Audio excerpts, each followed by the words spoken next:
বেলজিয়ামের ব্রাসেলস আর সৌদি আরবের রিয়াদ, ভৌগোলিক দূরত্বে কয়েক হাজার মাইল হলেও এই দুই শহর এখন এক সুতোয় গাঁথা।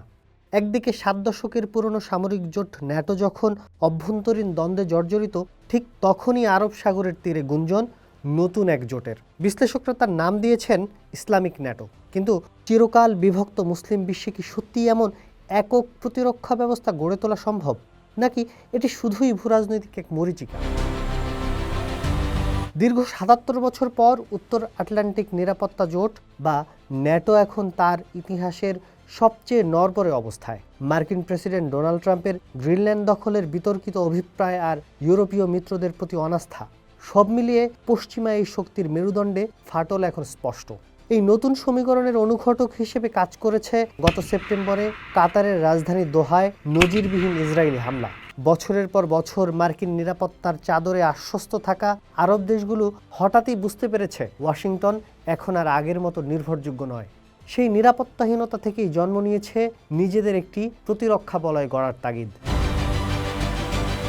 বিশ্লেষকরা বলছেন, এই সম্ভাব্য জোটের 3টি প্রধান স্তম্ভ হতে পারে সৌদি আরবের পেট্রোডলার, পাকিস্তানের পারমাণবিক শক্তি এবং তুরস্কের আধুনিক সামরিক প্রযুক্তি।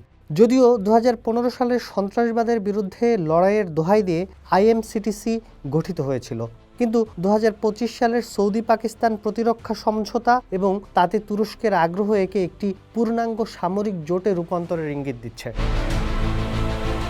তবে মুদ্রার উল্টো পিঠও আছে। মুসলিম দেশগুলোর এই ঐক্য প্রচেষ্টাকে রুখতে ইতোমধ্যেই দানা বাঁধছে পাল্টা এক অক্ষ। সেখানে হাত মেলাচ্ছে ভারত, সংযুক্ত আরব আমিরাত এবং ইসরায়েল। বিশেষ করে আবুধাবি আর দিল্লির মধ্যে পরমাণু সহযোগিতার ঘোষণা রিয়াদের পরিকল্পনায় বড় ধরনের অস্বস্তি তৈরি করেছে। একদিকে ইরান সিরিয়া অক্ষের দুর্বল হয়ে পড়া, অন্যদিকে কাতার ও আমিরাতের মিশরের প্রস্তাব প্রত্যাখ্যান, সব মিলিয়ে বিভক্তি এখানে প্রধান বাধা। কিন্তু প্রশ্ন হলো, ইসলামিক ন্যাটো কি সত্যি মুসলিম বিশ্বকে মুক্তির কোনো পথ দেখাবে, নাকি এটি মধ্যপ্রাচ্যে মার্কিন স্বার্থ রক্ষার নতুন কোনো ফাঁদ? ন্যাটো ভেঙে পড়ার শঙ্কা আর ইসলামিক ন্যাটো গড়ে ওঠার সম্ভাবনার মাঝে দাঁড়িয়ে আছে আগামীর বিশ্ব রাজনীতি।